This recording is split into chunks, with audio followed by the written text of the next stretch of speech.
이 아침 우리에게 주시는 하나님의 말씀은 디모데전서 6장 17절에서 19절 말씀입니다. 신약성경 페이지 수로 341쪽입니다.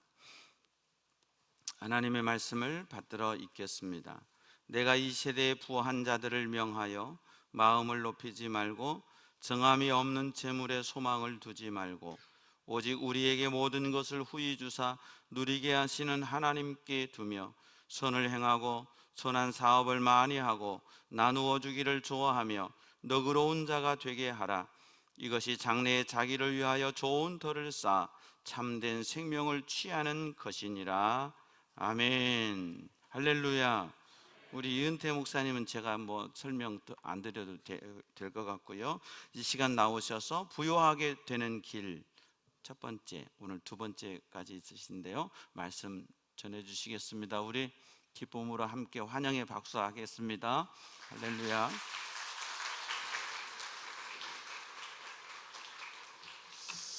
할렐루야. 아유, 반갑습니다. 몇 년이 지났는지 잘 기억은 안 나지만 두 번째 우리 부평제일교회 또 이렇게 오게 돼서 개인적으로 아주 마음이 기쁩니다. 그리고 우리 부평제일교회는 제가 알기로는 참 이 시대에 참 보기 힘든 말씀 중심으로 살려고 발부둥치는 그런 귀한 교회로 제가 알고 있습니다. 그래서 더욱더 제 개인적으로 큰 기쁨이 있습니다. 자, 우리 기도하고 함께 말씀 나누겠습니다. 사랑의 하나님, 크신 은혜 감사드립니다. 오늘 저희들 주님 전에 불러주시고 또 하늘의 신령한 은혜로 채워주시려고 하시는 은혜에 다시 한번 감사와 영광을 올려드립니다. 오직 하나님의 은혜로만 살아가는 저희들 언제나 하나님께 영광 돌리며 하나님 기쁘시게 하며 하나님의 뜻대로 사는 우리 모두 되게 하여 주시옵소서. 오늘 하나님의 놀라운 은혜를 전거코자 하오니 친히 말씀하시고 깨닫게 하시고 우리 모두에게 세상이 줄 수 없는 신령한 기쁨과 은혜로 가득 채워 주시옵소서. 우리 주님 홀로 영광 받아 주시옵기를 간절히 원하오며 우리 주 예수님 이름으로 감사 기도드리옵나이다. 아멘. 제가 이번에 한국에 3년 만에 나오게 됐습니다. 사실은 매년 1년에 2차례씩 한국 집회를 나오는데 이 코로나로 국경이 폐쇄돼 가지고 나오지를 못했어요. 그래서 사실 이번에 3년 만에 이제 한국에 집회를 나오면서 제 마음에 간절한 마음이 있었습니다. 하나는 이 참 너무너무 안타까운 마음이 있었고 또 하나는 제 마음에 이 분노가 좀 있었어요. 이 거룩한 분노가 제 마음에 강하게 일어났습니다. 우리가 지난 3년 동안 코로나를 겪으면서 전 세계가 정말 너무 많은 어려움을 겪고 있잖아요. 그 많은 어려움 중에 아마도 제일 우리 삶에 와닿는 것이 이 경제적인 문제 같아요. 많은 분들이 무너지고 또 앞으로 살아가야 될 그에 대한 두려움, 이런 것들로 참 절박한 시대를 살아가다 보니까 이 교회 속에도 악령이 역사를 하는 거예요.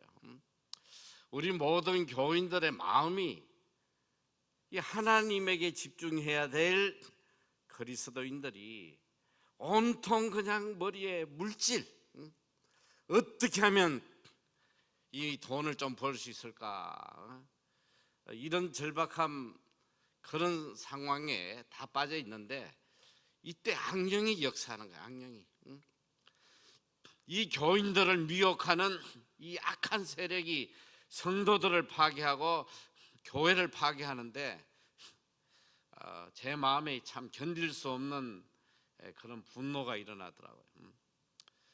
그래서 사실 제가 이번에 뭐 코로나 오고 백신도 제가 맞지 않고 했는데 그냥 죽으면 죽으리다라는 마음으로 제가 한국 집회를 나왔어요. 지금 8월에 나와서 지금 3개월째 계속 집회를 하고 있는데 한 2, 3주 전에 코로나가 걸려가지고 저희 집회가 다 이렇게 좀 뒤로 미뤄지고 했는데 참 감사하게 이 감기보다도 약하게 그렇게 지나가게 하나님이 또 은혜를 주시더라고요.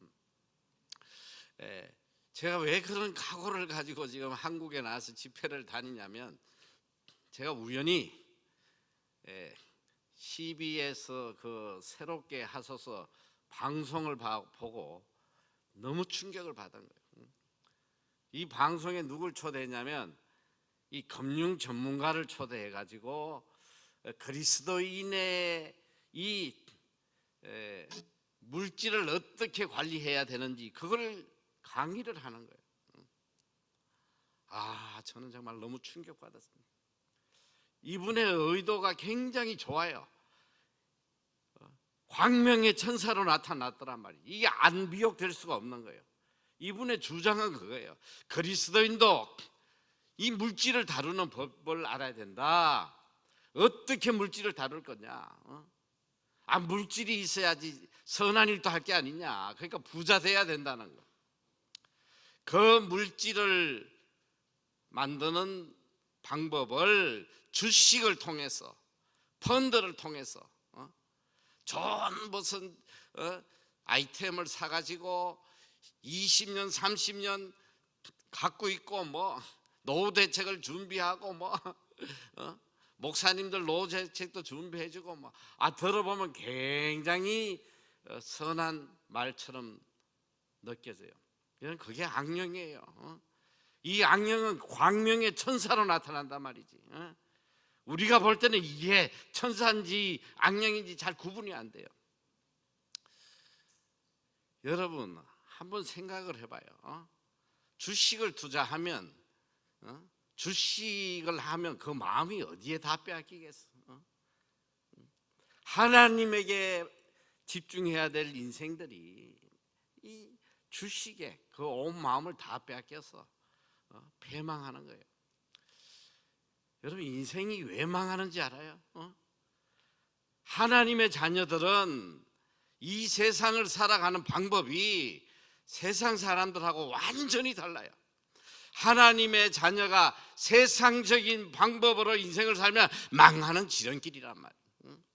세상 사람들이 이렇게 해야지 돈 벌고 뭐 이렇게 해서 성공한다고 해서 그 방법대로 따라가면 망하는 거예요. 하나님의 자녀들은 하나님의 방법대로 살아야 돼요. 하나님의 방법대로 살아야 돼요. 우리는 오직 하나님의 은혜로 살아가는 거예요. 하나님이 주시는 것으로 살아가는 것입니다. 이스라엘 민족이 멸망할 때에 하나님께서 이 예레미야 선지를 통해서 왜 이스라엘이 멸망하는지 그 두 가지 악에 대해서 책망하시는 내용이 예레미야 2장 13절에 나옵니다. 자, 그 말씀 띄울 수 있으면 좀 띄워주세요. 자, 예레미야 2장 13절에 보면 하나님이 이 두 가지 악 때문에 이스라엘이 망했다고 그랬어. 내 백성이 두 가지 악을 행하였나니 그들이 생수에 거는데는 나를 버린 것과 스스로 웅덩이를 판 것인데 그것은 그 물을 가두지 못할 터진 웅덩이들이니라.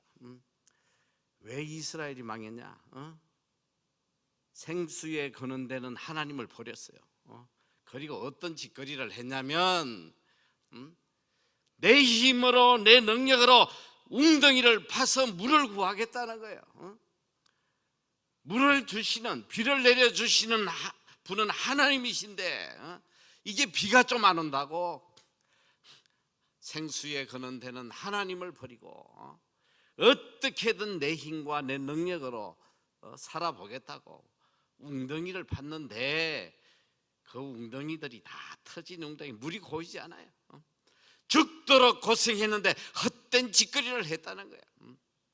여러분, 우리가 알아야 될 것이 이 헛된 짓을 하는 것이 헛된 짓으로 끝나는 게 아니라 하나님 앞에 악을 행하는 거란 말이야. 하나님의 노를 일으키는 거예요. 이걸로 인해서 멸망한다는 거, 이걸 알아야 돼요. 어떻게 우리 인생을 내 힘과 내 능력으로 살겠습니까? 인간이 할 수 있는 일이 뭐가 있어요? 제가 그 TV에서 새롭게 해서 방송이 되고 난 뒤에 이걸 어떻게든 내가 돌이켜야 됐다, 이 다 멸망으로 이끌고 가는 이걸 기독교 방송에서, 아니 그 방송 프로그램을 보고 본 사람이 몇 명이냐면 제가 몇 주 전에 봤더니 거의 150만 명이 본 거예요.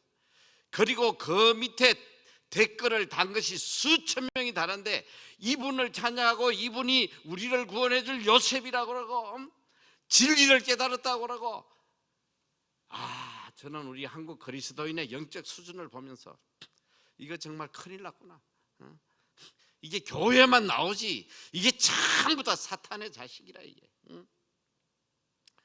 여러분, 제가 그때 거기 댓글에다 여러분 망합니다, 이거 망하는 길이다, 이게 아니다 말이야, 물질을 주시는 분은 하나님이다, 댓글을 달았더니 제 댓글 밑에 또 댓글을 달아가지고 저를 또 교육을 시키더라고. 이 목사님 세상 물정 너무 모르신다고 말이지. 이렇게 영적 암흑기가 되어버렸어. 그때 그 인간의 말을 듣고 주식 투자한 인간들은 지금 다 망해버렸어. 지금 다 망했잖아요 지금.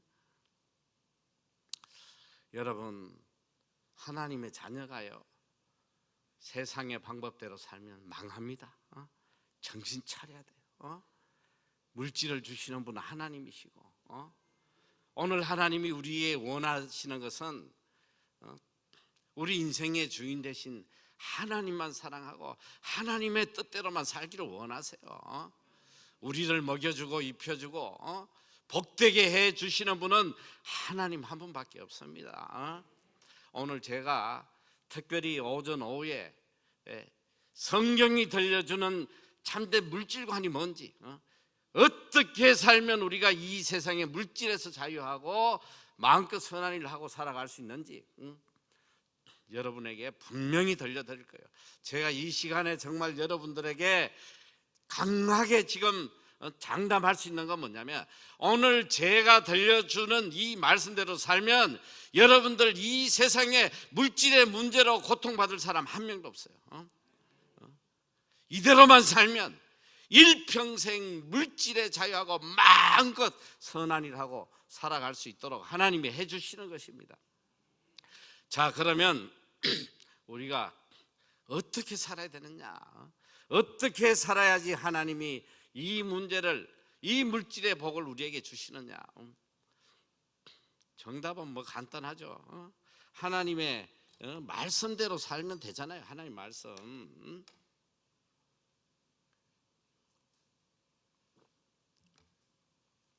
여러분, 성경은 66권입니다. 굉장히 방대하지만은 성경을 보면 딱 두 가지 계명밖에 없어요. 딱 두 가지.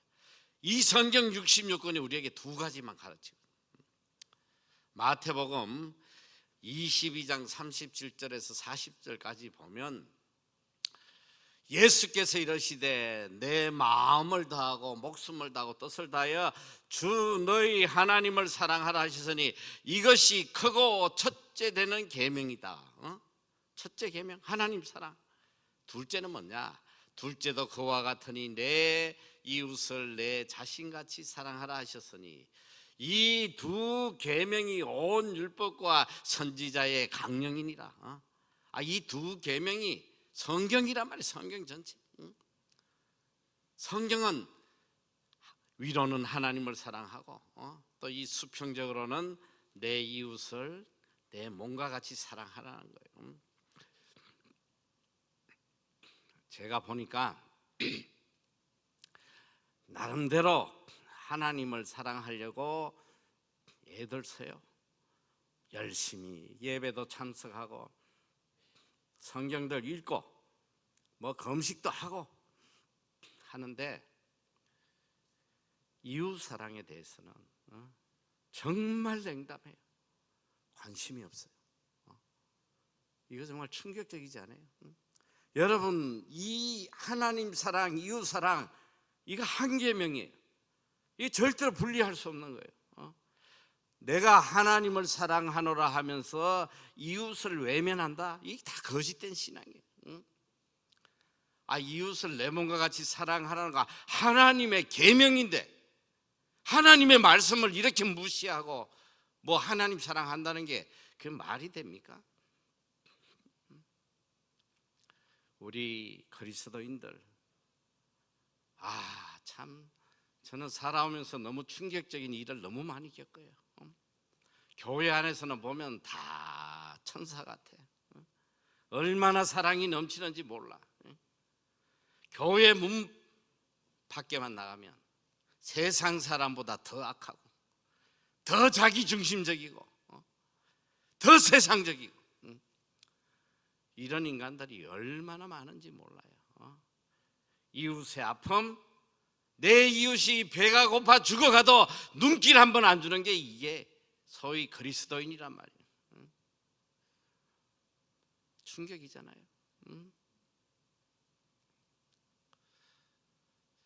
하나님께서 왜 우리를 이 땅에 창조하시고 이 땅에서 우리가 무슨 일을 하라고 보내주셨는지 저는 참 성경을 묵상하면서 정말 놀라운 걸 발견했어. 에베소 2장 10절에 보면 인간을 창조하신 목적이 있어요. 아마 여러분들 다 왜 하나님이 우리를 창조했냐 하면 이사야 말씀, 우리를 찬송하게 하나님을 찬송하도록 창조하셨다, 뭐 그 정도는 알고 있지만, 자, 에베소 2장 10절 한번 보세요. 우리는 그가 만드신 바라 그리스도 예수 안에서 선한 일을 위하여 지으심을 받은 자니 이 일은 하나님이 전에 예비하사 우리로 그 가운데서 행하게 하려 하심이니라. 우리를 창조하신 목적이 뭐냐면 선한 일 하라고 창조하셨다는, 선한 일, 선한 일 하라는 거예요. 자, 더 놀라운 말씀, 예수님이 우리 죄를 대신해서 십자가에 죽어주셨어. 우리로 하여금 하나님의 자녀가 되는 권세를 주시고 어렵게 하시고 천국 갈 수 있도록 우리를 구원해 주셨어요. 그런데 왜 우리를 천국 가도록, 우리가 영생을 얻도록 예수님이 죽어주셨느냐? 그 십자가의 대속의 목적이 성경에 분명히 기록이 되어 있습니다. 디도서 2장 14절에 보면 이렇게 말씀하십니다. 그가 우리를 대신하여 자신을 주심은 모든 불법에서 우리를 속량하시고 우리를 깨끗하게 하사 선한 일을 열심히 하는 자기 백성이 되게 하려 하심이라. 아멘. 왜 십자가에 죽으시고 우리를 의롭게 하시고 우리를 죄에서 구원해 주셨냐? 이 땅에서 선한 일 열심히 하는 하나님의 백성이 되도록 그 십자가의 은혜를 베풀어 주셨다는 거예요. 더 놀라운 것은 하나님이 우리에게 성경을 주셨어요. 왜 성경을 주셨냐? 디모데 후서 3장 16절 17절에 보면 성경을 주신 목적이 있습니다. 모든 성경은 하나님의 감동으로 된 것으로 교훈과 책망과 바르게 함과 어로 교육하기에 유익하니 이는 하나님의 사람으로 온전하게 하며 모든 선한 일을 행할 능력을 갖추게 하려 함이라. 왜 성경을 주셨냐? 선한 일을 하는 능력을 갖추게 하기 위해서 이 하나님 말씀을 주셨다는 거예요. 하나님이 우리를 구원하시고 이 땅에 살아가도록 은혜를 주신 궁극적인 목적이 이웃사랑, 이웃에게 선한 일을 하고 그들에게 하나님의 사랑을 전가하고 그들도 하나님을 믿도록 그 사명 감당하라고 우리를 이 땅에 보내주신 것입니다. 자, 야고보서 2장 14절 이하에 보면 내 형제들아 만일 사람이 믿음이 있노라 하고 행함이 없으면 무슨 유익이 있으리요. 그 믿음이 능히 자기를 구원하겠느냐? 이 굉장히 중요한 말씀에 잘 들어야 돼요. 믿음이 있는데 이 믿음으로 구원 못 받는다는 거예요. 만일 형제나 자매가 헐벗고 일용할 양식이 없는데 너희 중에 누구든지 그에게 이르되 평안히 가라, 덥게 하라, 배부르게 하라 하며 그 몸에 설 것을 주지 아니하면 무슨 유익이 있으리요. 이와 같이 행함이 없는 믿음은 그 자체가 죽은 것이다. 여러분, 행함이 없는 믿음은 죽은 거라고 그랬어. 믿음이 아니라고 그랬어. 그 믿음으로 절대로 구원받지 못한다는 거예요. 제가 어느 교회 가서 이 그날 1부부터 4부까지 이렇게 말씀을 전가하는데 1부에 이제 이 말씀을 했더니 끝나자마자 장로님이 찾아오셔가지고 저한테 그래요. 목사님, 2부에는 이 말씀을 좀 아주 이해할 수 있게 좀 잘 설명을 해주시면 좋겠습니다. 많은 사람들이 이거 오해할 것 같아요. 왜 그런지 우리가 아는 거는 오직 믿음으로 구원을 받는데 무슨 행함이 없으면 구원을 받지 못한다. 이거 많이 이게 헷갈릴 것 같다는. 여러분, 로마서의 주제는 믿음으로 어렵게 된다는 거예요. 오직 믿음으로 구원받고 절대 행함으로 구원받는 게 아니라는 거예요. 맞어요. 그런데 야고보서는 아니다. 행함이 없는데 그 믿음이 무슨 믿음이냐? 죽은 믿음. 구원받지 못한다. 여러분, 이 말씀이 절대로 다른 말씀이 아니에요. 같은 말씀이에요. 자, 지금부터 제가 예를 들어서 설명할 테니까 잘 보세요. 반드시 믿음으로 구원받는데 이 구원받는 믿음이 뭐냐 이 소리야. 무슨 입으로 아유 주님을 제가 뭐 구세주로 영접합니다 이 한마디 한다고 이게 믿음이냐 이 소리야. 자, 파란 잉크를 맑은 물에다가 파란 잉크를 넣으면 그 물이 파랗게 변해요. 예수 그리스도의 십자가의 은혜로 십자가의 선물로 받은 그 믿음이 내 심령에 들어오면 내 삶이 변화되지 않겠어요? 여러분, 그래서 이 믿음을 가진 자를 성경에서는 중생했다고 그래요. 중생. 영어로 born again, 다시 태어났다는 거예요. 과거에 내 옛사람은 죽고 내 과거의 생각과 섭성과 그 과거의 모든 악한 것들이 사라지고 이제 예수 그리스도의 사람으로 온전히 거듭나는 거, 이것이 믿음을 받은 자란 말이에요. 믿음을. 십자가의 은혜로 믿음을 받았다면, 구원받을 만한 믿음을 내가 가졌다면 내 삶의 모습이 완전히 새롭게 변화되는 거예요. 믿음의 열매로 나타나는 이 행함, 이것이 선행이란 말이지. 무슨 예수 믿는다고 교회에 와가지고 뭐 간증하고 난리치고 교회 문 밖에만 나가면 세상 사람보다 더 악하고 더 더럽고 더 욕심이 가득한 그런 인간들이 어떻게 예수 믿고 구원받았다고 감히 이야기를 할 수 있겠냐 이 소리. 여러분, 예수님도요 계속 그걸 가르치는 거예요. 병자들을 고칠 때도 내 믿음대로 될 것이다. 믿음이 있으면 구원받는 것이고 믿음이 없으면 못 받는 거예요. 그리고 믿음은 열매라고 그랬어요. 열매를 봐서 그 믿음을 안다. 열매 없는 자들은 다 잘라가지고, 열매 없는 나무 잘라 불에다가 사질러 버려야 돼. 응? 마태복음 5장에서 7장까지가 산상수훈인데 예수님의 모든 천국 메시지가 거기에 다 들어있어. 응? 마지막 7장에 결론적으로 예수님이 천국 복음을 전하시고 마지막 결론이 뭐냐면, 너희들이 이 말씀을 듣고 행하면 반석 위에 집을 짓는 자요. 만약에 이 말씀 듣고 행치 않으면 모래 위에 집을 짓는 거야. 헛짓하는 거라 있어. 헛짓하는 거. 예수를 믿긴 믿는데 일평생 헛짓하다가 가는 불쌍한 인생들이 너무 많은 거예요. 저는 이게 너무 마음 아픈 거예요. 일평생 예수 믿으면서도 행함을 보면 믿는 자가 아니라 말, 믿는 자가 아니야.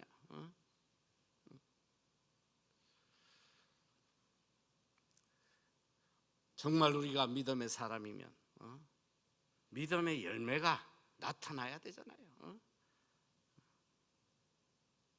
예수님께서도 마태복음 5장 16절에 이런 말씀하세요. 너희는 세상의 빛이라는 거예요. 이같이 너희 빛이 사람 앞에 비치게 하여 그들로 너희 착한 행실을 보고 하늘에 계신 너희 아버지께 영광을 돌리게 해라. 여러분, 빛이 뭐예요? 서울대학 가는 게 빛입니까? 판검사 되는 게 빛이냐고? 이런 잘못된 생각하고 있는 인간들이 많다니까 지금. 예수 믿어가지고 출세하고 성공하고 이게 빛인지 아는 인간들이 많아요. 오늘 예수님은 분명히 말씀하시잖아. 빛은 너희 착한 행실이다. 하나님을 모르는 세상 사람들이 너희 착한 행실, 너희 빛을 보고 하늘에 계신 너희 아버지께 영광을 돌리게 하라는 영광을. 이게 빛된 삶이에요. 야, 저 사람 보니까 정말 하나님이 살아계셔. 저 사람 보니까 나도 하나님 믿고 싶어. 믿지 않는 자들의 입에서 이런 고백이 나오는 그 빛된 삶을 살아야 된단 말이에요. 물론 이 선한 일은 여러 가지가 있습니다. 여러 가지가 있어요. 마음으로도 사랑하고 물질로도 사랑하고 시간적으로 몸으로도. 그런데 제가 보니까 이 선행 중에 첫 발자국이 뭐냐? 선행의 첫 걸음은 구제요, 구제. 내 형제가 지금 배고파서 굶어 죽어가고 있는데 그걸 외면하는 인간이 무슨 다른 선행을 하겠냐고. 굶어 죽어가는 이웃에게 빵 하나도 못 주는 인간이 무슨 마음으로 몸으로 선행을 하겠습니까? 이 산상수훈이 이 구원받은 자들에게 주시는 천국 메시지예요. 이 5장은 천국의 새로운 기준에 대해서, 이 복의 기준에 대해서 말씀을 하시고, 마태복음 6장에는 어떤 내용이냐면 구원받은 천국 시민의 새로운 삶에 대해서 이야기를 합니다. 너희 구원받은 자들은 이 땅에서 어떤 삶을 살아야 되는지를 이야기하고 있었는데 예수님께서 이 세 가지를 이야기하세요. 너희가 천국 시민이면 이건 반드시 생활화해라. 그 첫째가 뭐냐? 구제에 대해서 이야기. 이런 구제를 해야 된다. 이런 거짓된 구제하면 안 돼. 이런 구제해야 된다. 둘째가 기도해. 중언부언하고 거짓된 그런 기도하지 말고 하나님 기뻐하신 기도해라. 세 번째가 뭐냐? 금식에 대해서 이야기. 저는 이 말씀을 보면서 처음에 좀 의아했어요. 왜 예수님께서 기도보다 금식보다 왜 제일 먼저 구제를 이야기하셨나? 제가 좀 의아했어. 그런데 제가 그걸 묵상을 감안하다 보니까 불쌍한 이웃에게 구제도 못하는 인간이 그 무슨 온전한 기도를 하겠냐 이 소리야. 불쌍한 이웃을 돕지도 못하는 인간이 하나님 앞에 하루 종일 기도하고 떠든들 그 기도가 무슨 진실된 기도가 나오겠냐 이 소리. 참 안타까운 거예요. 우리 그리스도인들 정말 구제하네요. 이웃 사랑의 첫 번째 걸음이 이게 구제예요. 이웃을 내 몸과 같이 사랑하라고 그랬는데, 굶주린 이웃에게 빵 하나도 못 갖다 주는 이런 인간이 무슨 하나님을 사랑한다는 거예요. 제가 이번에 한국 교회 나와서 계속 이 구제에 대해서 강조를 하는데, 저는 개인적으로 이 충격받은 일이 많아요. 저희가 지금 뉴질랜드에서 제가 지금 20년이 넘게 한국의 청년들 수천 명을 영어 교육, 장학금 줘서 교육 시키고 신앙 훈련 시키고 하는데, 제가 한번 물어봤어. 이 애들이 다 목회자 자녀고 신학생이고 뭐 나름대로 뭐 선교 단체 일하고, 너희들 평생 살아오면서 구제 얼마나 했나? 일평생 구제 한 번도 안 한 인간들이 거의 다야, 거의 다. 이러고도 제일 예수 잘 믿어. 목사 될 아이들이, 선교 단체에서 선교하고 있는 아이들이, 일평생 한 번도 구제해 본 적이 없어. 한 번은 저한테 어떤 애가 목사님 막 너무 기뻐가지고 목사님에게 이 기쁜 소식을 알려주고 싶어서 카톡 보낸다. 자기 평생 오늘 처음으로 지하도에서 구제했다는 거예요. 1,000원. 너무 기뻐가지고 구제가 이렇게 기쁜지 몰랐다고 이러고 저한테 카톡을 보내. 평생 하나님 사랑, 이웃 사랑을 외치면서 자기 자신을 위해서, 내 자식을 위해서, 우리 가정을 위해서 아낌없이 서면서 굶주린 내 이웃을 돌아보지 않는다는 거예요. 오늘 이게 그리스도인의 모습이에요.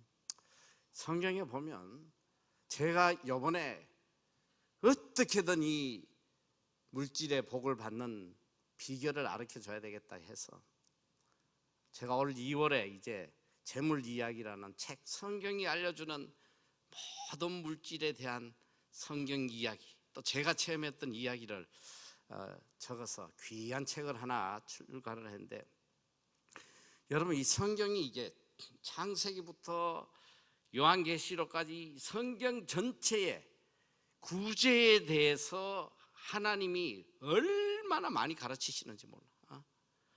구제가요, 여러분 축복의 통로예요. 물질의 문제를 해결받는 이게 만능 열쇠란 말이에요. 오늘 오후에 한 분도 빠지지 말고 내가 성경에 나오는 이 키 말씀을, 중요한 말씀, 구제를 하고 살아갈 때 하나님이 어떤 복을 내려주시는지, 내 자식이 자손대대로 어떤 복을 누릴 것인지 여러분들에게 상세하게 알려줄 거예요. 그 말씀대로 살면 일평생 물질 걱정할 필요가 하나도 없는 거예요. 코로나가 오고 뭐 세상이 요동치고 다 무너지고 해도 그리스도인들은 아무 상관이 없어. 왜 그러냐면 우리는 어떤 환경에 따라 살아가는 사람이 아니에요. 우리는 오직 하나님의 은혜로 살기 때문에 그래요. 하나님이 주시는 것으로 살기 때문에 코로나 할아버지가 더 걱정할 게 없다는 거야. 제가 이 성경을 보면서 참 큰 힘을 얻은 말씀이 무슨 말씀이냐면 고린도후서 9장 8절이에요. 자, 고린도후서 9장 8절에 보면, 자, 지금 이 짧은 한 구절 속에 모든이라는 단어가 몇 번 들어가나 보세요. 모든. 하나님이 능히 모든 은혜를 너희에게 넘치게 하시나니 이는 너희로 모든 일에 항상 모든 것이 넉넉하여 모든 착한 일을 넘치게 하게 하려 합니다. 몇 번 들어가요? 여러분 이 말씀 하나만 제대로 깨달으면 이 세상에 걱정할 일이 하나도 없어. 자, 하나님이 어떻게 하시냐? 자, 그 말씀 다시 띄워주세요. 자, 하나님이 능히 모든 은혜를 주시는데 그냥 은혜를 주시는 게 아니야. 모든 은혜를 다 주신다는 거야. 모든 은혜를 너에게 주시는데 또 그냥 주시는 게 아니라 넘치게 주시, 차고 넘치게 주시. 이는 너희로 모든 일에 항상 모든 것이 넉넉하여 모든 착한 일을 넘치게 하게 하려 하십니다. 자, 너희가 하는 모든 일, 내가 하는 일마다 하나님이 항상 always 천국 가는 그날까지 항상 모든 것이 넉넉해 가지고 어떻게 하게 하신다? 내가 선한 일 하고 싶은 거 마음껏 내 마음껏 베풀고 나누고 할 수 있도록 하나님이 다 책임져 주신다는 거. 할렐루야. 이거보다 더 복된 삶이 어디 있어요?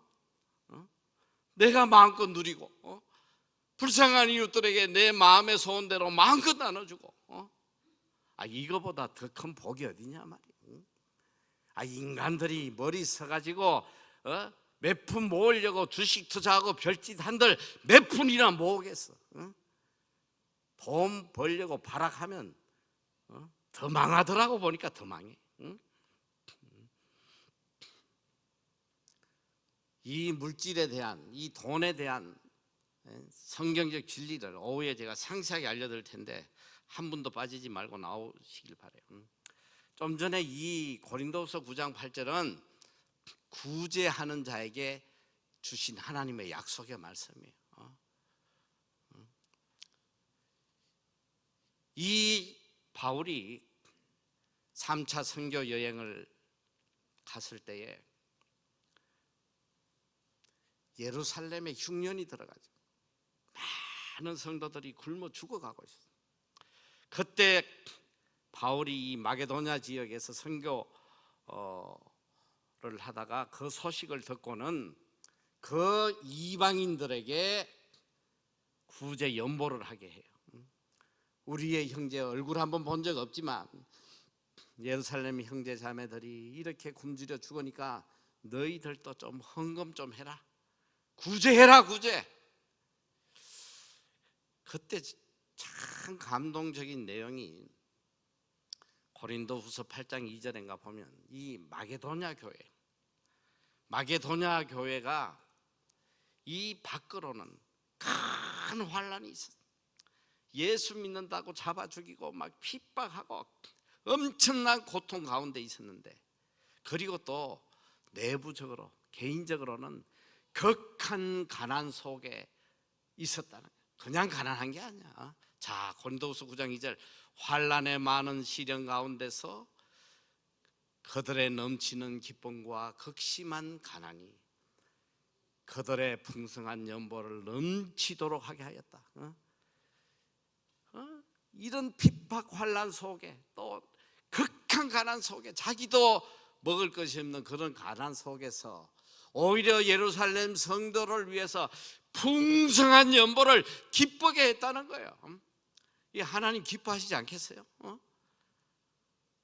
내 먹을 거, 내 살아갈 거 챙기지 아니하고 얼굴 한번 본 적 없는 이 예루살렘 성도들을 살리겠다고 자기 가진 것들 다 내어놓으니까 하나님이 이런 복을 주시는 거야. 이렇게 연보하면, 구제하면 네가 하는 일마다 내가 차고 넘치게 복을 주시겠다는 하나님의 약속의 말씀이에요. 저는 이 말씀을 일평생 체험하고 있어요. 제가 보니까 제일 악한 인간이 어떤 인간이냐면, 나도 앞으로 선교 구제하고 살 거예요. 형편이 좀 좋아지면 나는 정말 구제 선교할 거야. 이런 인간은 죽을 때까지 형편이 안 좋아져요. 구제라는 것은 내 먹을 거 안 먹고 하는 거야. 내 먹을 거, 내 입을 거 안 입고, 내 허리띠를 졸라매서 불쌍한 형제들을 돕는 거, 이게 구제예요. 그게 축복의 씨앗이란 말이에요. 그렇게 살 때 하나님이 하늘 문을 열어서 쌓을 것이 없도록 쏟아 부어주세요. 자, 제가 이제 오전 예배 시간이 없으니까 이 말씀이 이루어지는지 안 이루어지는지 제 간증을 통해서 잠깐 여러분들에게 하고 오후에 또 구체적으로 말씀을 나누도록 하겠습니다. 이미 여러분들이 제가 한번 집회를 했기 때문에 하나님이 하신 놀라운 기적들을 다 아실 걸로 생각해요. 책도 읽으셨고. 자, 한번 손 들어보세요. 그때 참석하셨던 분들, 참석 안 하신 분들이 더 많네. 자, 그래서 내가 뭐 깊이는 이야기 못하지만 짧게 하나님이 어떻게 역사하시는지 여러분들에게 잠깐 나눌게요. 저는 저희 어머니가 워낙 믿음이 좋으셔가지고 제가 태어나기도 전에 하나님 앞에 서원을 했거든요. 아들을 하나 주시면 주의 종으로 바치겠다고. 저하고 한마디 상의도 안 하고 그냥 갖다 바치셔가지고 제 인생에 참 고난이 많았어. 제가 저 한전 본사에 10년을 근무했는데 저는 죽어도 목회가 하기 싫더라고요.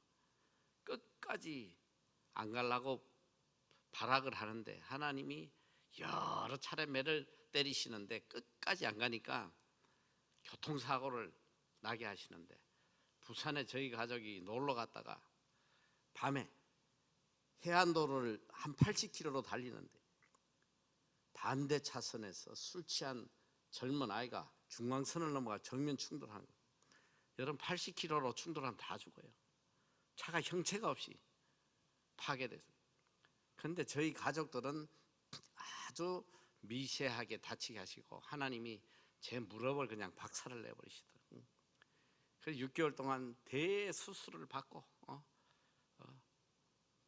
무릎뼈 3조각이 나는데 2조각은 빼내고 간신히 걸어서 한 발 한 발 나왔는데 제가 그때 이제 두 손 다 들고 신학을 하러 가게 됩니다. 제가 38에 한전을 그만두고 집 하나 있는 걸 팔아가지고 뉴질랜드 신학대학에 유학을 갔는데 가서 몇 년 공부를 하다 보니까 거지가 돼버렸어.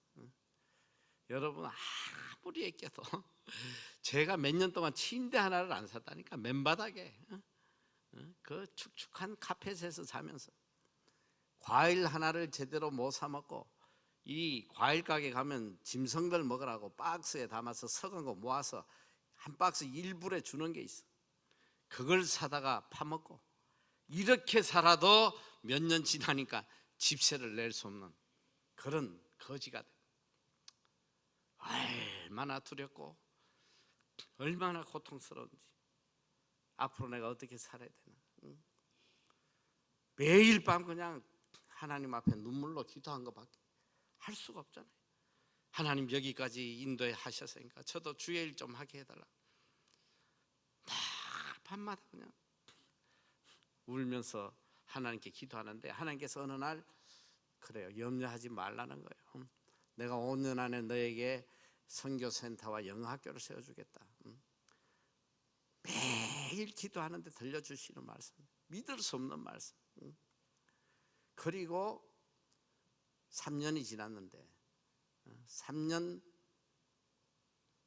지날 때 느닷없이 실버데일이라는 어느 지역에 가서 땅을 사라는, 이 말이 안 되잖아요. 무슨 돈으로 땅을 사고 그 다음에 실버데일이라는 데가 웃기는 데거든. 이 제가 사는 오클랜드라는 데서 고속도로로 차를 타고 30분을 가야 돼. 그 가는 길이 다 푸른 초장이야. 아무것도 없고 양과 소밖에 없어. 거기다가 땅을 사니까 믿어집니까? 기도하는데 계속 하나님 말씀하세요. 하도 그러시니까 한번 가봤어. 여기다 뭐 영어학교를 세워주시려나 해서 2,000평짜리 땅이 있나 한참 돌아다녔는데 그런 땅이 없더라고요. 그래서 그럼 잘못된 기도지 하고 이제 돌아오는데 뉴질랜드 한 사람을 만나게 하시는데 그 사람이 땅 개발업자인데 왜 여기서 땅을 찾냐. 그래서 내가 이 학교를 세우고 싶다, 크리스찬 학교를 세우고 싶다 했더니 이거 참 좋은 생각이다. 그런 땅이 지금 없지만 내가 나오면 연락할게 이러고 전화번호를 주고 돌아왔는데 저 잊어버렸어요. 그럼 몇 달이 흘렀는지 어느 날 기도 중에 하나님께서 얼마나 강하게 이야기하시는지 지금 당장 실버데일 가라는 거예요. 지금 당장 가라고 그래요. 그때 전화가 한 통 왔는데 바로 그 땅 개발업자, 니네가 찾는 땅이 나왔으니까 빨리 와라. 그래서 해가 질 무렵에 급히 갔는데 땅을 보여줘요. 제 눈앞에 펼쳐진 땅 이 땅이 몇 평이냐면 저는 2,000평을 찾았는데 17만 평이에요. 끝이 보이지 않는다. 이 땅을 보여주는 거예요. 그 땅이 그 당시에 얼마에 나왔냐면 200만 불, 우리 돈으로 한 16억 됐어요. 아니 내가 집세도 못 내고 그럭저럭 간신히 살아가는데 무슨 이 16억짜리 땅을 사나 이러고 물끄러미 쳐다보는데 하나님께서 하신 말씀이, 이 땅은 내가 너를 위해 준비한 땅이니까 계약하라는 거예요. 무슨 돈으로 계약하는. 그런데 그때 땅 주인이 그 묘한 제안을 해요. 이 땅을 너희가 사면 지금 안 갚아도 된다. 2년 안에만 갚아라. 사실 뭐 2년 안에는 무슨 제주도 갔겠으만은 마음이 너무 평안한 거야. 그래서 알았다고 계약을 했어. 들른 계약을 했어. 제가 그 땅을 계약하고 왔더니 제 주위에 뉴질랜드 친구들 사람들이 Are you crazy? 네가 미치지 않고는 어떻게 그 허벌판에 땅을 사? 야, 그거 50년 지나도 안 바뀌어. 그런데 저는 마음에 너무 평안한 거예요. 너무 평안해. 그런데 놀라운 일이 하나 일어났는데, 그 땅 주인이 땅을 우리에게 팔았는데 땅의 명의 변경을 우리한테 해줘서 돈도 안 줬는데, 있을 수 없는 일이잖아. 지금까지 그런 일을 본 적이 없어. 땅을 내 소유로 해주고 그 땅에다가 200만 불 저당을 잡아놨더라. 여러분, 이게 있을 수 없는 일. 물론 이제 하나님이 하신 건데 그 사람이 어떤 생각을 했냐면 2년 동안 내가 돈을 안 받으니까 땅에 나오는 세금 네가 내라고 이름을 바꿔놓은 거야. 이게 하나님이 하신 거야. 그 땅이 우리 땅이 된 거야. 돈은 안 줬지만. 그런데 10개월 뒤에 이 어느 개발 회사에서 우리 땅을 팔으라는 거야. 그 땅이 어떻게 되냐면 15만 평은 밑에 좀 꺼진 땅에 좋지 않아. 근데 2만 평은 굉장히 좋은 땅이야, 언덕에. 그래서 그때 2만 평이 8억, 15만 평도 8억, 이렇게 해서 16억 두 개였는데 밑에 꺼진 15만 평을 팔으라는 거예요. 얼마 줄 건데? 400만 불 주겠다. 400만 불. 여러분 안 놀라시잖아요. 이게 계산이 안 되니까, 원화로 계산이 안 되니까 제가 계산해 줄 텐데 32억이에요. 그 밑에 땅을 32억 주겠다는 거예요. 그러면 그거 팔고 땅값 갚아도 제 수중에 얼마가 남냐면 16억이 이게 400만 불, 200만 불 가고 28이 16억이 남아요. 16. 가슴이 뛰잖아요. 그런데 제가 하나님 앞에 기도해보고 결정하겠다. 그리고 하나님께 기도했어. 이거 얼마에 팔까요? 하나님이 저에게 들려주신 금액이 정말 충격적이에요. 780만 불에 팔으라는 거예요. 이것도 안 놀라시는데 이제 계산이 안 돼서 그래. 자, 이게 63억이 63억에 팔으라. 저는 말을 못 하겠더라고. 그 허벌판에 그 땅을 갖다가 무슨 8억짜리를 10개월 만에 63억 내놓으라면 Are you crazy 하고 갈 거 아니에요. 제가 시간이 없어서 구체적으로 이해를 못하고, 어쨌든 하나님께서 10개월 만에 그 땅을 63억에 팔아주셔가지고 땅값 갖고 40억이 넘는 거의 50억 가까이 되는 돈을 주시더라고요. 그래서 선교센터를 하나님이 주신다고 그래서 선교센터 빌딩을 우리에게 주셨는데, 사실은 그 50억 가지고 빌딩을 산다는 것은 어림도 없어. 살 수도 없어. 그러니까 지금까지 20년이 넘도록 거의 30년 가까이 끝없는 하나님의 기적이 지금까지 끊이지 않나요? 그 빌딩을 주셨는데 13번 사진 보여주시면 이 11층짜리 유리 빌딩인데 이게 그 당시에 100억도 넘는 빌딩이에요. 그런데 이걸 하나님께서 우리에게 700만 불에 주신 거예요. 반값에. 있을 수 없는, 여기에 대한 내가 간증도 하면 다 이걸 간증하려면 밤을 새야 되니까 그래서 책을 꼭 보셔야 돼. 자, 저걸 700만 불에 우리에게 주셨는데 정말 놀라운 건 뭐냐? 저 선교 빌딩을 구입해서 갔더니 그 빌딩 안에 영어학교가 세워져 있는 거예요. 너무 멋진 영어학교. 뉴질랜드에서 영어학교 세우려면요, 우린 절대로 못해. 어마어마한 돈이 들고 몇 년 동안 고생해야 돼. 그런데 그 영어학교 주인이 우리한테 너희들이 학교 운영하지 않겠냐? 거의 공짜로 주고 가버렸어. 5년 안에 선교센터와 영어학교를 세워주신다는 하나님 말씀이 그대로 이루어진 거예요. 그런데 그 빌딩을 우리가 어떻게 그렇게 반값에 사냐? 3년 동안 텅텅 비어있어. 유령 빌딩. 그런데 하나님께서 우리가 그 빌딩을 사고 난 뒤에 갔더니 이 관리 비용하고 또 학교를 주셨는데 적자가 막 어마어마하게, 오죽하면 우리 빌딩 매니저가 이러다가 다 은행에 넘어간다고 말이에요. 어떻게 방법을 찾자고 뭐 신문에 광고 내고 하자. 제가 딱 한마디 했어요. Shut up. 입 다물어. 무에서 빌딩을 주신 하나님이 이까지 세입자 안 채워주시겠어? 하나님의 때를 기다려. 제가 이 말을 딱 하고 정확히 한 달 동안, 이건 정말 있을 수가 없는 거야. 정확히 한 달 동안 전 빌딩을 하나님이 한순간에 채워주시는 거야. 뉴질랜드 정부 기관들을 다 끌어다가 그냥 거기다 넣어주시는 거야. 이야, 우리 하나님 하십니다. 그리고 1년이 지날 무렵에 하나님께서 그랬어요. 야, 빌딩 하나 가지고 되겠냐? 내가 하나 더 줄게. 야, 14번 사진 보여주시면 바로 옆에 10층짜리 빌딩을 또 주신 거야. 저 빌딩도 텅텅 비어있는 유령 빌딩. 그러니까 우리가 저 마을에 갈 때에 유령 도시라고 그래서 빌딩마다 다 비어있는 거예요.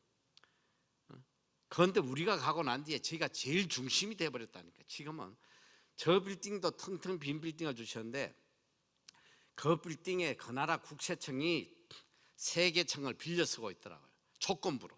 어떤 조건부냐면 자기들이 지금 사옥을 건설하는데 3년 뒤면 완공이 되니까 3년 동안만 있겠다는 거예요. 그래서 제가 저 빌딩을 살려고 할 때 제 주위에서 얼마나 말렸는지 몰라. 저거 잘못 샀다가는 3년 뒤에 다 텅텅 비면 가진 빌딩도 다 날아간다고 말이지. 그런데 저는 하나님 주신 마음을 아니까 너무 평안한 거예요. 제가 그래서 우리 빌딩 매니저하고 전부 다한테 강하게 이야기해서, 야, 국세청이 3년 뒤에 나가긴 어딜 나가? 못 나간다. 하나님이 결제를 하셔야지 못 나가. 제가 딱 이런 이야기를 했는데, 저희가 저 빌딩을 구입하고 불과 얼마 안 돼가지고 국세청 본부에서 단체로 고위층들이 저를 찾아와가지고 저 빌딩 전체를 자기들이 임대하겠다는 거예요. 몇 년 동안? 21년 동안. 그래서 저 빌딩이 국세청이 21년 동안 계약을 했다니까.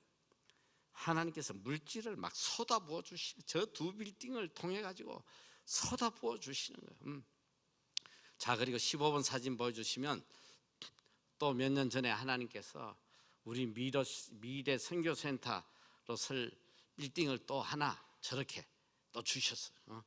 제가 뭐 저 구체적인 이야기는 지금 시간이 없어서 못 하는데, 자, 16번 사진 보여주시면 이 빌딩 3개가 이렇게 한 타운에 나란히, 그러니까 저 도시가 완전 우리 도시가 돼버려요. 17번 사진 보여주시면 또 약 2만 평 되는 쇼핑몰을 저희들에게 주셔가지고 저기에서 나오는 엄청난 물질로 전 세계 기아 지역에 지금 뭐 30개국에 지금 양식을 보내고 있고. 18번 사진 보여주죠. 또 이 선교사 안식관 3,000평 되는 곳에 저렇게 선교사 안식관도 주시고. 19번, 이건 정말 놀라운 일이야. 2만 평 정도 되는데 저 바닷가에 제일 큰 도시 오클랜드 옆에, 오클랜드에 한국 교민이 몇만 명, 한 4, 5만 명 사는데 교회가 100개가 넘어요. 그런데 다 뭐 외국인 교회 빌려서고 하다 보니까 기도할 데도 없고, 뭐 어떤 집회를 한번 하고 싶어도 할 데도 없고, 그러니까 한국 교회의 간절한 소원이 기도원이야. 기도원, 마음껏 가서 기도할 수 있는.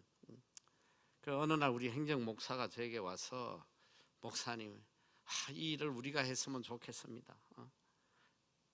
그런데 저런 어마어마한 기도원을 세운다는 게 그게 가능합니까? 돈이 얼마나 있어야 하겠어요. 그리고 또 뭐 적당한 게 있어야 되고. 그 필요성을 이건 우리밖에 할 수 없다니까. 아유 그러냐고. 그래 한번 해보자고. 제 시간이 없어서 참 놀라운 관정 이야기인데 하나님께서 저걸 금요일 날 저에게 보여주셨는데 토요일 날 보여주셨어요. 토요일 날 제가 현장을 갔는데 월요일 날 이틀 뒤에 우리에게 주시더라고요. 우리께 된 거예요. 지금 저곳에 얼마나 많은 게 우리 한국 교회뿐 아니야. 뉴질랜드 교회, 중국 교회, 뭐 사모안 교회, 뭐 마오리 교회, 전 세계 이민자들 모든 교회들이 다 와서 마음껏 하나님 찬양할 수 있도록. 우리 하나님이 이런 분이에요. 저런 걸 에덴 동산 같이 아름다워. 안에는 강이 흐르고 옆에는 바다가 있고. 우리 하나님이 저게 70년 된 거야. 70년 동안 갖고 놓은 걸 이틀 만에 우리에게 주시더라니. 이분이 우리 하나님이. 그리고 우리 학교를 통해서 우리 어려운 목회자 자녀들, 처음에는 뭐 목회자 자녀들에게만 장학금을 줬지만 지금은 누구든지 교회 다니면 우리 청년들 누구든지 지원할 수 있도록 문호를 열어놨어. 1년에 2차례 우리가 지금 모집하는데 지금도 모집하고 있는데 43기야. 43기 1년에 2번이니까 벌써 이것만 해도 22년째 됐잖아요. 그래서 제가 한국 집회 다니면 이번에도 이렇게 여러 군데 집회 다니는데 집회에 온 우리 그 출신들, MEC 학생 출신들 보면 이제 50대 세월이 이렇게 흘러간 거예요. 진짜 맨날 우리 애들이 목사님 이 MEC 프로그램 천국 가는 날까지 해주세요. 우리 내 결혼하면 우리 애들도 꼭 해주세요. 그랬더니 그때는 내가 다 농담으로 들었어요. 야, 헛소리 하고 있어. 나는 안 죽냐? 이랬더니 지금 보니까 그 애들이 올 때가 됐더라고. 요번에도 대구 어느 신앙교회인가 어디 집회 갔더니 딸을 데리고 왔는데 이게 고등학생이야. 이 사람들 지나면 대학 가면 이제 우리 MEC에 오게 되더란 말이에요.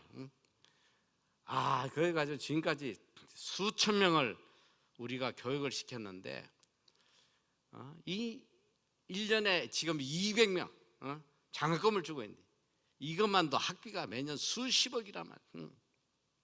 그런데 문제는 이 공부만 시켜줘가지고 안 되는 게 애들이 체조할 데가 없잖아요. 생활비가 얼마나 비싼지 몰라. 홈스테이 하려면 그것 때문에 너무 고통받아요. 그래서 하나님께 우리 아이들이 묵을 장화관을 좀 달라고 기도했는데 여러분 20분 사진 보여주시면 우리 아이들이 장화관 하려면 최소 방이 5개 넘어야 돼. 대저택이라 해야 돼. 지금 뉴질랜드도 방 3개짜리 조그만 것도 다 10억이 넘어요. 하나님이 우리 저 장학관으로 서도록 저런 대저택을 20개를 주셨다. 20개를 마음껏 선교할 수 있도록 주신 거예요.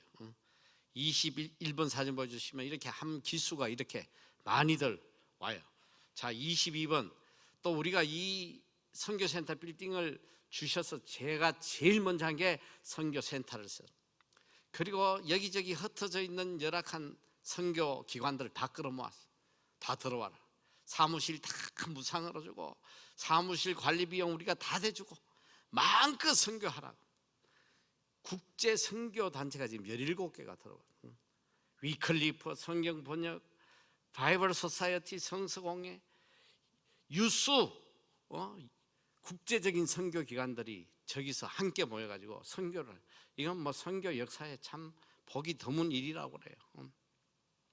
자, 그리고 23번 사진은 제가 오래전부터 한국 집회 오면서 늘 마음에 가졌던 소원이 뭐냐면 이 방송을 보고 하면 이 노숙자들 또 독거노인들 하루에 한 끼밖에 못 먹는 이런 불쌍한 분들, 그래서 어떻게든 저분들에게 따뜻한 밥이라도 좀 먹여야 되겠다 해서 계속 마음에 어떻게 무료급식을 좀 하고 저분들을 위한 교회를 좀 세울까. 그런데 하나님께서 그 소원을 들어주시더라고요. 수원에 저 7층짜리 빌딩을 주셔가지고 저희가 나눔센터로 지금 서고 있어요. 저 빌딩 안에는 우리 청년들이 무료로 묵을 수 있는 장학관도 있고, 선교사들이 잠시 머무는 안식관도 있고, 또 이 독거노인들, 또 이런 노숙자들의 교회도 세워져 있고, 또 저기서 무료 급식을 했고, 지금 뭐 계속하다 코로나 때문에 잠시 멈췄는데, 그리고 지금 우리가 어떤 사역을 하냐면 24번 보여주시면 우리가 지금 수원역에 노숙자 사역을 해요. 이분들 한 200여 명 모이는데 단순히 뭐 저기 먹을 것만 주는 것이 아니라 우리는 이분들의 모든 필요를 다 채워줘요.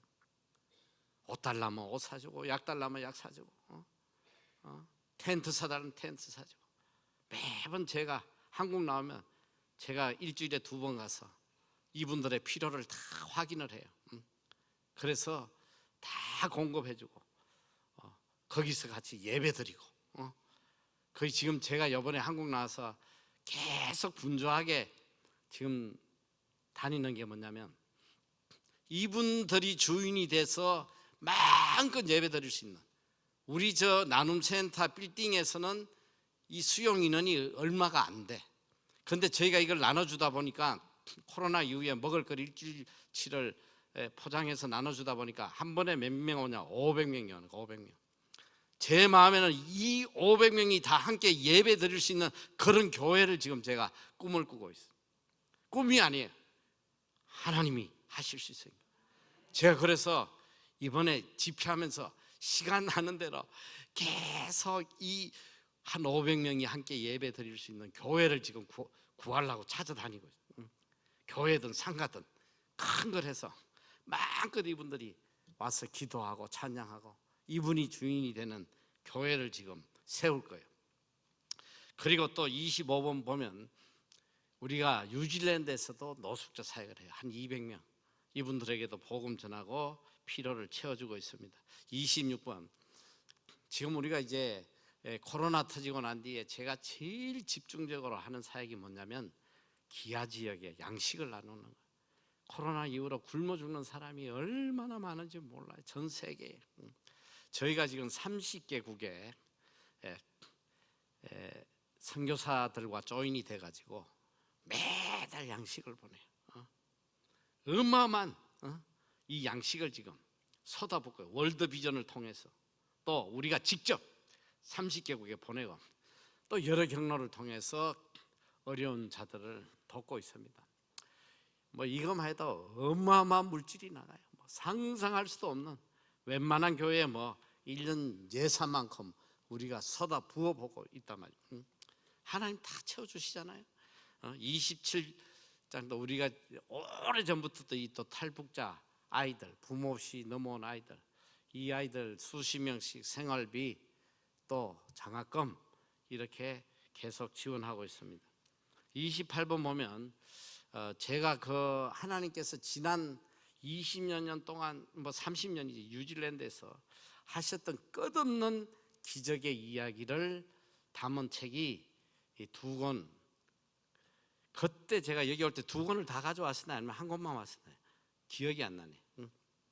그래 어쨌든 저 두 권은 하나님께서 지금까지 한 모든 역사, 아마 여기 왔을 때 한 권만 제가 가져왔던 것 같아요. 왜냐하면 2번째 캠퍼장 주신 기적의 이야기 이런 것들이 2번째 책에 다 들어있으니까.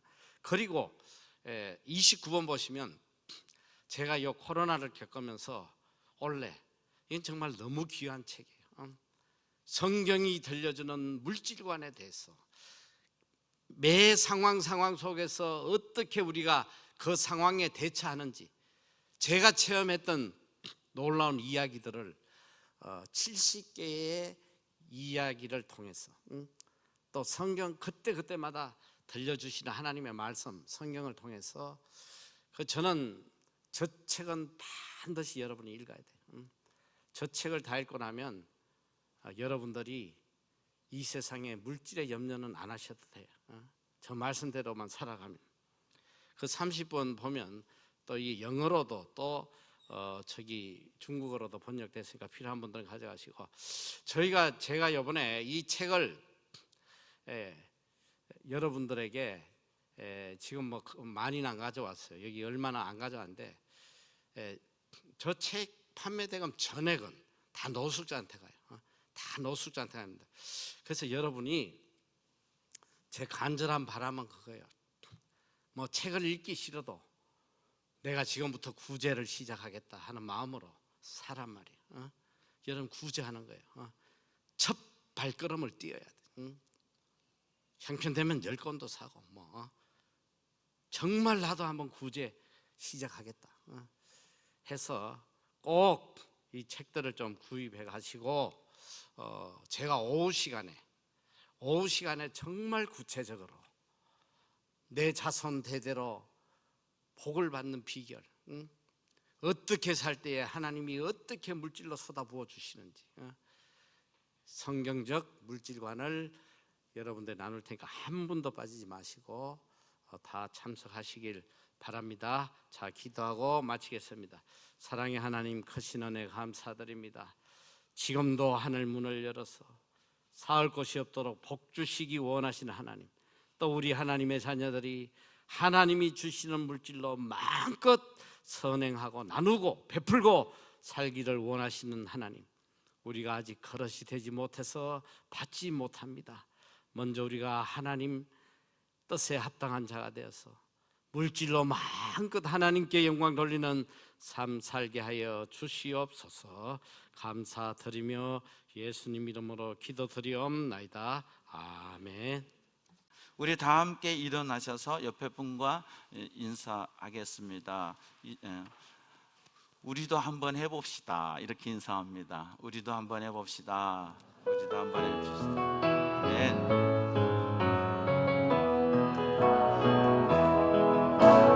오라 내가 죄를 다 이루었다.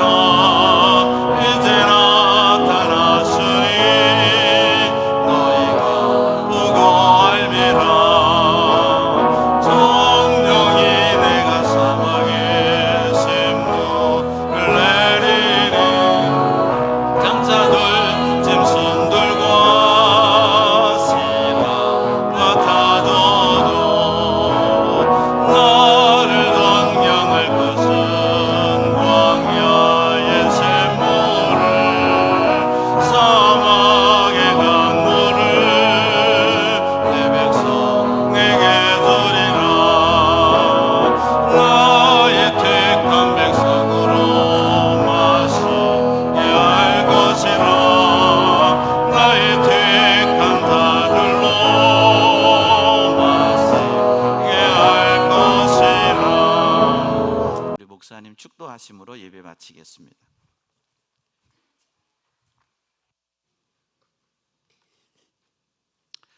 지금은 우리 주 예수 그리스도의 크신 은혜와 아버지 하나님의 놀라우신 사랑하심과 성령님의 감동 감화하심이 이 시간 주님 앞에 머리 숙이며 이제 남은 생에는 물질보다 하나님 더 사랑하고 오직 하나님의 말씀 따라 선행을 행함으로 하나님의 복을 마음껏 누리기를 소원하는 우리 모든 성도님들 위해 지금으로부터 영원토록 함께 하시기를 축원하옵나이다. 아멘.